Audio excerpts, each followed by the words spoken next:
all these healing abilities that you have is certainly have a lot to do with something that we also shared with our ISIS background, with the Yeah. pyramids, with the Yeah. Lyra, Orion. And with this, I would like to bring in a topic that when you came to me, that was one of the points that you wanted to understand. It was the eighth Lion Gate in 2018, where you have experiencing this, I prefer to call it a long travel into the space because it was a benevolent experience. And okay, I don't want to go into too much astrological details. Just to sum it up, that um, Rouhaya was going through a Saturn return, the Lord of Karma, something needed at that moment to really give her a push, a shift in her consciousness. And apart from all the transiting Uranus, 9,000, all these details is not important. I really want her to explain like what you were experiencing in that day, the eighth, Yeah. like eight. Yeah. So that night, it was actually the night, I mean, I'm born on August 7th. So it was the day after my birthday, of course, on that Lion's Gate. And I believe that the energy of the Lion's Gate, personally, I believe that it really begins in the night from the 7th to 8th. It begins, the energy, the intensity. And then probably it builds up till it reaches certain culmination. Mm. So that night, I remember what happened is I came across like a meditation, someone saying that, okay, this is a lion gate. You can do a meditation and ask to connect with whatever light beings, maybe your star family or anything that that you may want. And I always meditate anyway. I didn't do that specific meditation because guided meditation don't work for me, and I don't like to tap into an energy that I don't know. So usually I do my own meditation. Yes. So before going to bed that night, I remember I just meditated and I said that, okay, I am available, to whatever benevolent energy that is willing to come to me. It was very simple. And honestly, when I did that, I didn't expect anything. I just did my meditation. I'm like, okay, there is a portal that is open here. And I remember that night also, before going to bed, I was gazing at the sky. It was bright, sky. I was looking. And I was just feeling something, maybe a kind of yearning, I don't know, but there was just something that was calling me there. And then I went to sleep. I went to bed like normally, without any expectation, anything. What I realized just at one moment, I don't know what happened. I just felt that something was taking me out of my room because I was waking up somehow. I was aware that I was still in my room. I knew I was on my bed.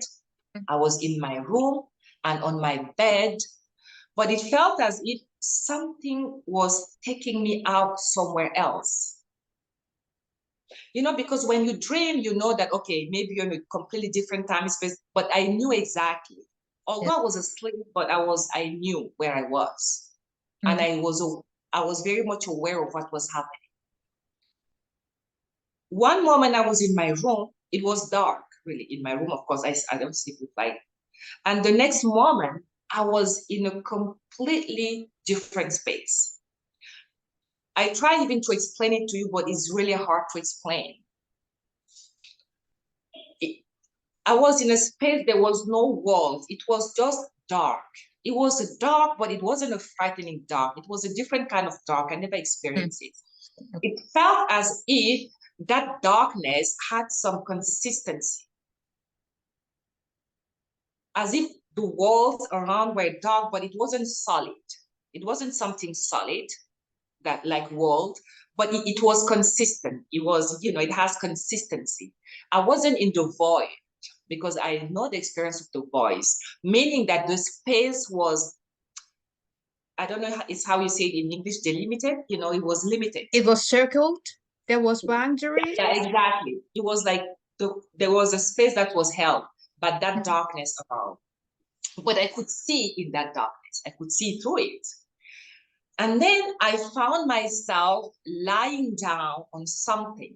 I remember it was like a table. That table was kind of bright, but it wasn't the kind of brightness. It wasn't too bright, but it was brighter than the darkness I found myself in. It was a kind of soft bright, like, like the moonlight. It was soft bright. I was lying there. Mm-hmm. But that wasn't the most striking thing for me. I was there. The most striking thing for me was how I felt. I had absolutely no emotion. I wasn't feeling anything. There was no fear, no joy, nothing. I had no will of my own. I had no will. I couldn't decide, okay, I move, I don't move. Why? No. My brain was just as if it just was like on idle, as if my brain was on idle and I was just observing. And there was a kind of indifference. I was just observing and I felt nothing. And I saw these beings, me lying on this table, and I could see these beings on each side of the table. I could see the shape. They had like human shape, but they weren't solid either. They were, I won't say they were ghostly, but it was just you could see like human shapes, just a shape that Very were light being. yes, yes, yes. Yes, being of lights that they are that Yeah, you they were couldn't even very catch light them. Yeah. shape, they were shaped. So it was a mixture of it was something a little bit darker, maybe grayish, but around them was brighter, like silverish kind of color Mm. around them. Mm. That's how I could see the shape, because everything around was dark, but this kind of soft dark. It's so hard. I mean, words are not good enough to explain it. Mm. How can you say that a color had a thickness, like a consistency, is like velvety dark, and these beings, they were humanoid, I would say, like they had a human Humanoids, shape yeah. with a head, a body, and limbs, right? But I couldn't see them in great details. Mm. But I knew, and they were like, maybe, I don't know, maybe about 6 of them. And the way it felt, and I knew that they were performing something on me. They were very busy. Nobody paid attention to me. They weren't, and they were like extremely focused on what they were doing, but they were doing it on my body. I could feel that they were putting either their hands or instrument or something inside of my body. And that was quite um it was disturbing. It wasn't scary, but it was disturbing because I had no will. I couldn't even say I don't want it or I want it or anything. There was a kind of detachment. I was just observing. It's like, okay, I'm seeing what you are doing. And they were very fast. And I had a sense of okay, now my God is telling me, they're trying to explain me to they're trying to give me words to explain it now, because I Perfect. think I'm integrating the experience. So they're telling me that they had to do it very fast because I couldn't stay in that state for too long. Yes. Mm. They were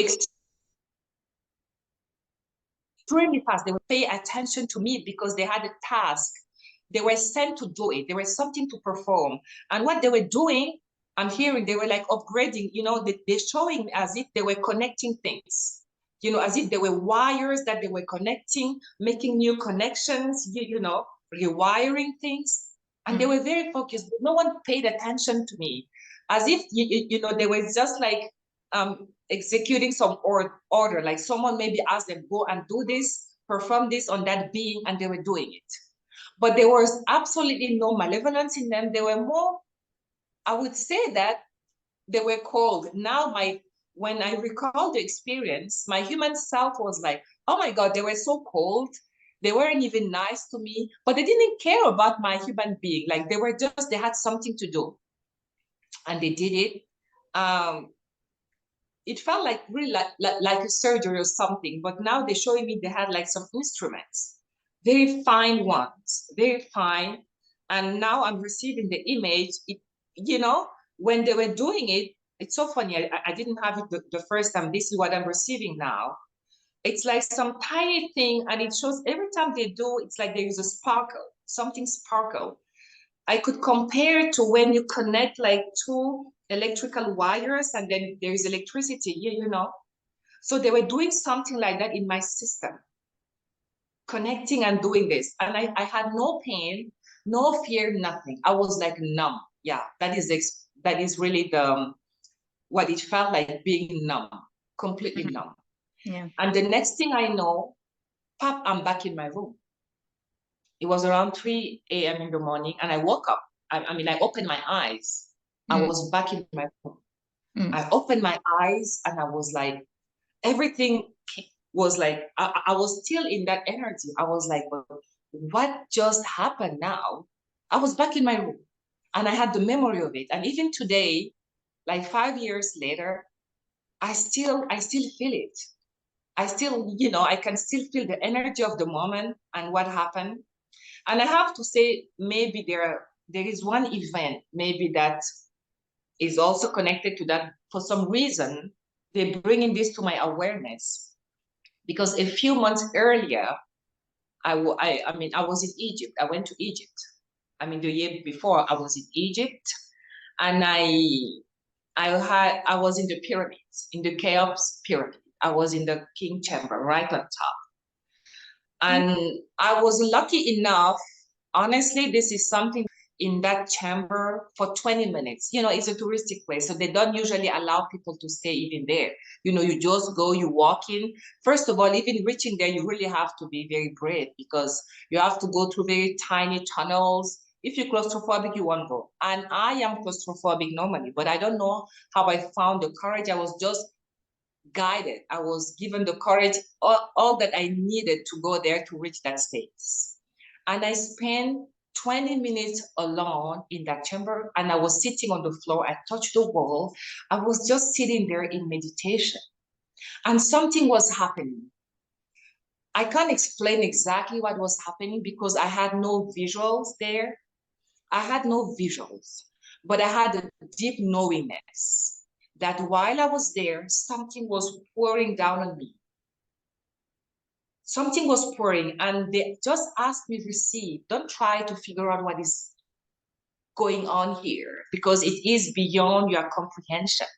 Don't try to analyze. So that's why they didn't even give me any visual. You see, now that's why guides are telling me, because I felt like, why didn't I receive any? They say like, that's why I didn't have any visual or any like something that could really blow my mind, because I would have tried to give an explanation.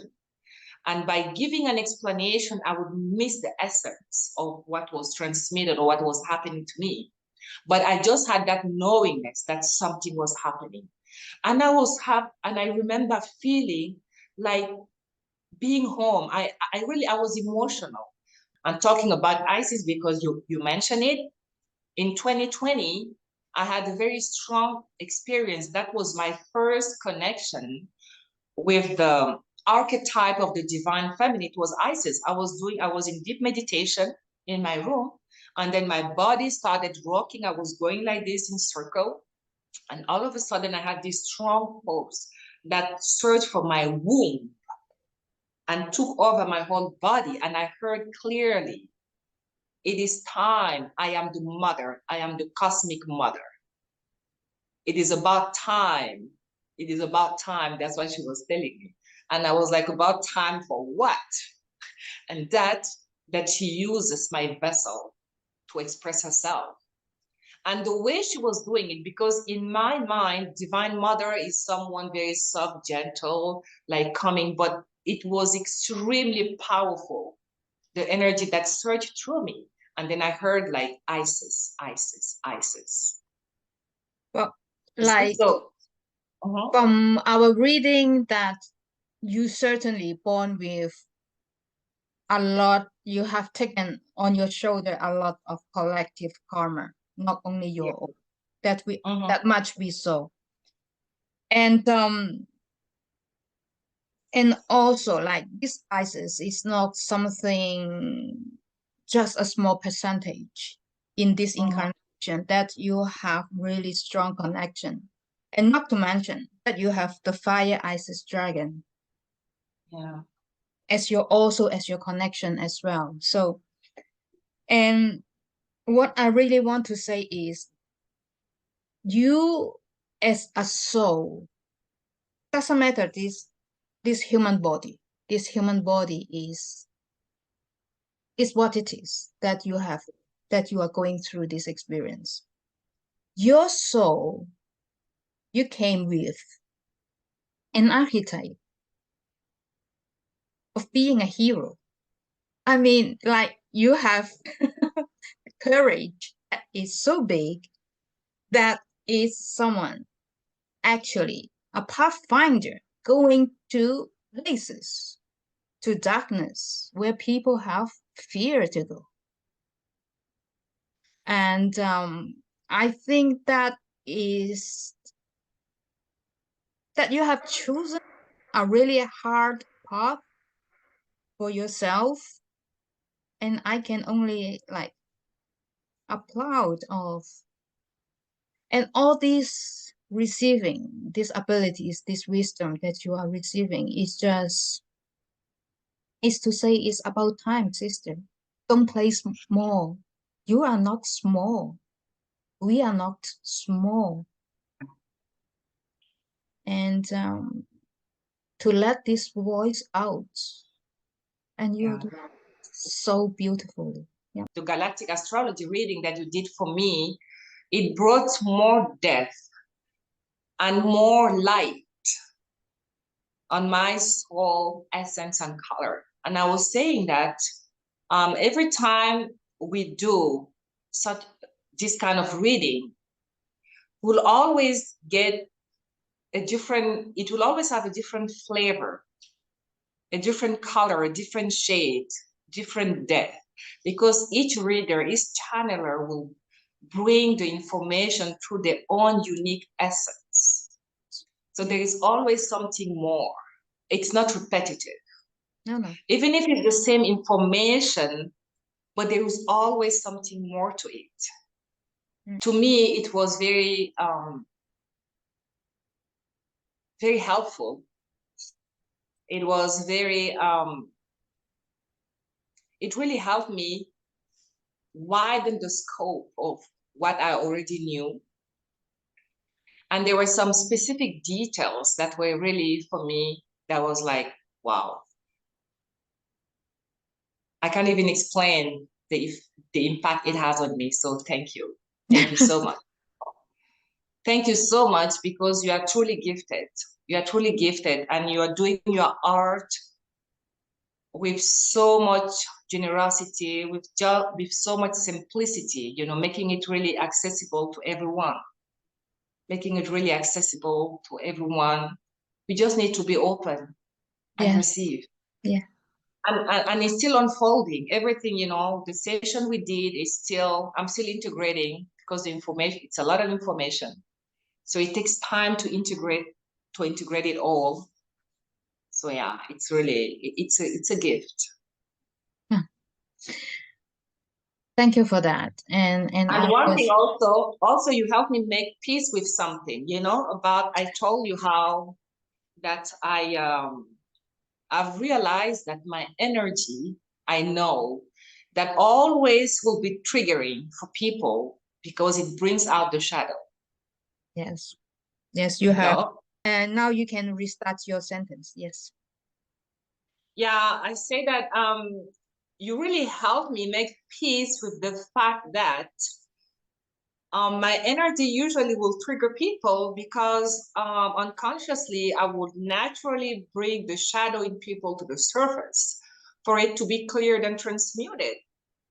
So that has been challenging many times for me, because people would be strongly attracted to me. They would come to me, but after a while, they would start feeling, there's a little bit probably uneasy, and now because I would see it right away. I mean, I can see the shadow right away, however small it is. And I don't do it on purpose. I won't even say anything directly. I won't put my attention on the shadow, but I would see it. On the contrary, I tend to focus more on the light of the person.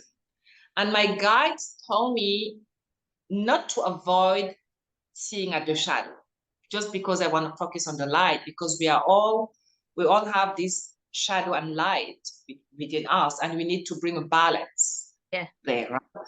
So when I allow it to happen, it always, people get triggered. There are some that are ready to do the work, who will embrace it, although they will acknowledge, they will let me know that, you know what, I don't know why, but I just feel uncomfortable because you bring this and that up. And I would always be, I'm sorry, I don't do it on purpose, but it is what it is. So I really learned to make peace with that. And and I guess that what it also says about me, it's that I equally have to accept the own shadow within myself. Yes, yes. That's really what it has taught me. Yeah. To make peace also with my own shadow, so that I can see the shadow in people and just allow it to be. I think to accept as it is. Sometimes we have the reason, sometimes we don't. But to know that we come in with a certain, I won't say even karma, because that would not be correct to describe it. That we come in with certain mission, certain purposes. And you with your super galactic center, of course you are drawing in all these people towards you. There's no way that people don't notice you. And with this Orion regal in you, and someone got to do the dirty work. What should I say? Yeah, really, that's what it is, really. Yeah, and we in the process learn to do it with grace. Yeah, yes, with a lot of compassion, with grace and compassion. Yes, really. Yeah. And anyway, yes, I think one last things that I would like to mention before we close is of her North Node, because it is very special. She has her North Node in Sagittarius 17. If we use the Sabian symbols to describe what her purpose is in this incarnation, that would be a life path of reconciliation of two forces, the individuals and the collectives. Sister, you have taken a whole lot of responsibilities, and I'm so glad that we get to meet, we get to connect. And remember, every now and then we say, we love us. We are doing fine. Yeah. And you're just so beautiful. Yes. Thank you so much. Thank you. I'm so grateful, really. I'm so grateful for this reunion, because to me it is a reunion. Yes. And for this journey that we are undertaking together in this lifetime. And I know there is more to come. I'm very open. I'm available. I'm just allowing divine guidance just to guide me and to guide us. That's all that is. We're on unfoldment and fulfillment. Yes. Sometimes we don't need to know. That is all that is. Yes. So that I've received it. Yeah, we don't need to know. We just have to go with the flow and trust. Yes. Thank you, sister. And thank you everyone for joining us. Thank you so much. Next time. Bye. Till next. Bye. Bye. Thank you.